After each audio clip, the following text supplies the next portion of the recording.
गरुड़ पुराण के अनुसार मांस खाना पाप है या पुण्य। पौराणिक कथा के अनुसार एक बार जब भगवान श्री कृष्ण एक पेड़ के नीचे बैठे हुए थे और बांसुरी बजा रहे थे तो उनकी तरफ एक हिरन दौड़ता हुआ आया और उनके पीछे जाकर छुप गया। वो हिरन बहुत घबराए हुए था। भगवान श्री कृष्ण ने उस हिरन के सर पर हाथ फेरते हुए कहा, क्या हुआ, तुम क्यों चुप हो? इतने में उस हिरन का पीछा करते हुए एक शिकारी भी वहां आ पहुंचा। शिकारी बोला, यह मेरा शिकार है, इसे मुझे दे दो, इस पर मेरा अधिकार है। तब भगवान श्री कृष्ण बोले, हर जीवित जीव पर उसका खुद का अधिकार होता है। तब वह शिकारी क्रोध में बोला, यह मेरा शिकार है, इसे मैं खाऊंगा। तब भगवान श्री कृष्ण बोले, किसी भी जीव को मारकर खाना पाप की श्रेणी में आता है, क्या तुम धर्म को नहीं जानते हो? तब वह शिकारी बोला, मैं तुम्हारे जितना ज्ञानी तो नहीं कि यह जानूं कि मांसाहार प्राणी है या पाप है, पर मैं इतना जानता हूँ कि जीव को मारकर खाना इसमें कोई हर्ज नहीं है। इस जीव को जीव बंधन से मुक्त कर रहा हूँ, फिर क्यों मांसाहार से मना किया जाता है? वैसे भी मैं इसको मारकर नीचे योनि से मुक्ति देकर पुण्य ही तो कर रहा हूँ, फिर इस पर पाबंदी क्यों? इसमें तो प्रोत्साहित करना चाहिए। जहाँ तक मैंने सुना है, जीव हत्या तो शास्त्रों में भी बताया गया है कि लोग शिकार किया करते थे।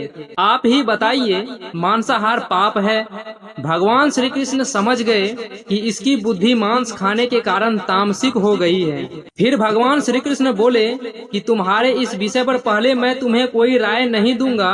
मेरी एक छोटी सी कथा सुनने के बाद तुम्हें उत्तर देना है कि मांसाहार पाप है या नहीं, और तुम्हें मांस खाना है या नहीं। वह शिकारी सोचने लगा कि इसमें मेरा तो कोई घाटा है नहीं, इस कथा को मैं सुन ही लेता हूँ, मेरा मनोरंजन भी हो जाएगा और बाद में मुझे इस हिरन का मांस भी मिल जाएगा। तो भगवान श्री कृष्ण ने शिकारी से कहा कि सुनो, एक बार मगध में खाद्य संकट खड़ा हो गया तो अनाज का उत्पादन भी कम हो रहा था। राजा को चिंता हुई कि इस समस्या का शीघ्र निदान नहीं किया जाएगा तो सुरक्षित अनाज कोष भी खत्म हो जाएगा और संकट जो है भीषण हो जाएगा। तो राजा ने अपनी राज्यसभा में मंत्रियों से पूछा कि देश की खाद्य समस्या को सुलझाने के लिए सबसे सस्ती वस्तु क्या है? मंत्रीगण सोच में पड़ गए। चावल, गेहूं, आलू इत्यादि पदार्थ को उगने के लिए बहुत मेहनत करना पड़ता है, वह तभी जाकर प्राप्त होते हैं जब प्रकृति का प्रकोप न हो। ऐसे में तो कुछ सस्ता हो ही नहीं सकता। तब शिकार का खौफ रखने वाले एक मंत्री ने सोचा कि यही उत्तम अवसर है शिकार के लिए, क्यों न राजा की अनुमति ले ली जाए। उसने सभा में कहा कि सबसे सस्ता खाद्य पदार्थ है मांस, इसके लिए धन का खर्च भी नहीं है और पौष्टिक खाना भी मिलता है।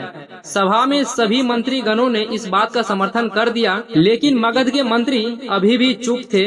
राजा ने पूछा, मंत्री आप चुप क्यों हैं? आपने कोई अनुमोदन नहीं किया, आपका क्या महत्व है? मंत्री ने कहा, मैं यह नहीं मानता कि यह कथन सही है कि मांस सबसे सस्ता पदार्थ है, फिर भी सही, पर मैं अपने विचार आपके सामने कल रखूंगा। मंत्री उस रात मांसाहार का प्रस्ताव रखने वाले सामंत के घर पहुंचे। सामंत ने इतनी देर रात मंत्री को अपने घर आते देखा तो वह घबरा गया। किसी अनिष्ट की आशंका से वह कांप गया। मंत्री ने कहा, संध्या को महाराज बीमार हो गए हैं, उनकी हालत बहुत ही खराब है। राजवैद्य ने कहा है कि किसी शक्तिशाली देह का 2 तोला मांस मिल जाए तो राजा के प्राण बचाए जा सकते हैं। आप महाराज के सबसे विश्वास पात्र हैं, इसीलिए आपसे योग्य और कौन होगा। इसके लिए आप जो भी मूल्य लेना चाहें ले सकते हैं। आप कहे तो इस काम के लिए मैं आपको 1 लाख स्वर्ण मुद्राएं भी दे सकता हूँ, एक बड़ी जागीर भी आप मांग सकते हैं। बस आप अपनी इच्छा कहें, मैं तलवार से आपके हृदय को काटकर बस 2 तोला मांस निकाल लूंगा। यह सुनकर सामंत के चेहरे का रंग फीका पड़ गया।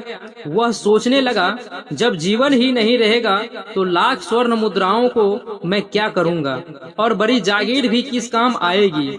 वह झटपट अंदर भाग गया और अपनी तिजोरी की पोटली लेकर आया। मुद्राएं देकर उसने मंत्री के पैर पकड़ लिए और गिड़गिड़ाते हुए बोला, मंत्री जी, मैं आपकी 1 लाख मुद्राओं में अपनी 1 लाख मुद्राएं और मिला देता हूँ। इन मुद्राओं से आप किसी और सामंत के हृदय का मांस खरीद लीजिएगा, किंतु मुझे जीने दीजिए। यह बात किसी और को पता न चले, मैं आपसे हाथ जोड़कर निवेदन करता हूँ। मंत्री जी यह सब समझ चुके थे। मंत्री सामंत को थोड़ी और मानसिक पीड़ा देना चाहते थे। मंत्री ने आगे कहा, सामंत, आप शरीर से बलवान हैं, आपकी कद काठी महाराज से मिलती जुलती है, इसीलिए राजवैद्य ने खास तौर पर आपका ही नाम लिया है। आपके दान से हमारे अच्छे राजा की जिंदगी बच सकती है। आप कहे तो मैं आपको मंत्री का पद देने के लिए भी तैयार हूँ और खुद मैं आपका कर्मचारी बनकर रहूंगा, पर प्रजा से हमारे राजा न छीने। सामंत तो फंसता हुआ दिख रहा था। उसने शरीर पर अंग वस्त्र रखकर अपने जूते भी पहन लिए। जैसे ही वह वहां से भागने वाला था, वह तुरंत मंत्री के पैरों में लेट गया। उसने याचना किया कि मंत्री जी, मैं इसके योग्य नहीं हूँ। जब प्राण ही नहीं रहेंगे तो मंत्री पद का या राजा का सिंहासन भी मिल जाए तो मैं उसका क्या करूँगा। आप चाहे तो मेरा सब कुछ ले लीजिए, पर मेरे प्राण न लीजिए। मैं अपना यह भवन और सारा धन आपको सौंपता हूँ। रातों रात राज्य से निकल जाऊंगा। इतना कहकर वह अपने घोड़े की ओर भागा और जैसे ही अपने घोड़े पर बैठने लगा और आवाज आई कि तुम तो जा रहे हो और तुम्हारे अपने परिवार को पीछे छोड़े जा रहे हो, तो सामंत बोला, मेरे अपने प्राण से प्रिय कुछ भी नहीं है। जब जीवन ही नहीं रहेगा तो कुटुंब का क्या करूंगा। जीवन रहा तो ऐसे ही सुखी रह लूंगा। इतना कहकर घोड़ी पर छलांग लगाकर बैठ गया। वह अभी चलने को ही था कि मंत्री ने घोड़े की लगाम पकड़ ली। वह सामंत से बोला कि भागने की जरूरत नहीं है, आप आराम से घर पर ही रहो, मैं किसी दूसरे सामंत के घर जाता हूँ। यह कहकर मंत्री वहाँ से चले गए। मंत्री के वहाँ से जाने पर सामंत के अंदर कुछ जान तो आई, परंतु बेचैनी बनी रही। उसकी नींद खराब हो चुकी थी। मुद्राएं लेकर मंत्री बड़े से बड़े सभी सामंतों के घर पहुँचे और सभी से राजा के लिए हृदय का 2 तोला मांस मांगा, परंतु कोई भी देने के लिए राजी नहीं हुआ। सबने अपने बचाव के लिए मंत्री को किसी ने 1 लाख, किसी ने 2 लाख मुद्राएं तक दे दी। इस प्रकार मंत्री ने एक ही रात में लाखों स्वर्ण मुद्राएं जमा कर ली। फिर सुबह होने के पहले ही अपने महल में पहुंच गया। अगले ही दिन राज्यसभा में सभी सामंत समय से पहले ही पहुंच गए। सभी यह जानना चाहते थे कि राजा स्वस्थ हैं या नहीं, लेकिन राज्यवेद्य की तलाश थी। मंत्री ने सैनिकों को आज्ञा दे रखी थी कि जब तक महाराज राज्यसभा में न आए तब तक किसी भी सामंत को महल से बाहर जाने की आज्ञा नहीं है। राजा सभा में आए और अपने सिंहासन पर आकर बैठे। सभी सामंतों ने देखा, कहीं से भी राजा उन्हें अस्वस्थ नहीं लगे। उन्हें तो कुछ हुआ ही नहीं था।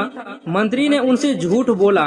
हर सामंत के मन में यही विचार चल रहा था, पर कोई भी किसी से कुछ नहीं बोल रहा था।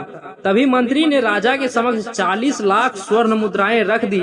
राजा ने पूछा, यह स्वर्ण मुद्राएं किसके लिए हैं और कहां से आई? मंत्री ने कहा, 2 तोला मांस के लिए इतनी धनराशि जुटा है, पर मांस नहीं मिला। अपनी जान बचाने के लिए समाज ने यह मुद्राएं दी है। अब आप यह विचार कीजिए कि मांस कितना सस्ता है। राजा को बात समझ में आ गई।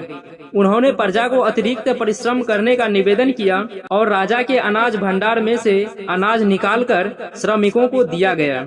उन्होंने पौष्टिक सब्जियां की खेती का तुरंत आदेश दिया और 40 लाख स्वर्ण मुद्राएं इसी कार्य के लिए और श्रमिकों के कल्याण के लिए खर्च की गई। कुछ समय बाद मौसम अनुकूल हुआ और खेती लहलहाने लगी। इस प्रकार राज्य से खाद्य संकट दूर हुआ।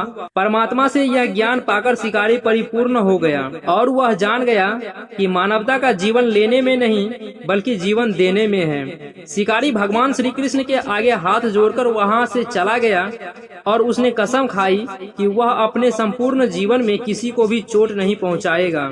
भगवान श्री कृष्ण हमें इस कथा के जरिए समझाना चाहते हैं कि जिस तरह हमें अपनी जान प्यारी है उसी तरह सभी जीव को अपनी जान प्यारी होती है। वीडियो अगर पसंद आया हो तो वीडियो को लाइक और चैनल को सब्सक्राइब कर दीजिएगा, अपने दोस्तों के साथ शेयर कर दीजिएगा।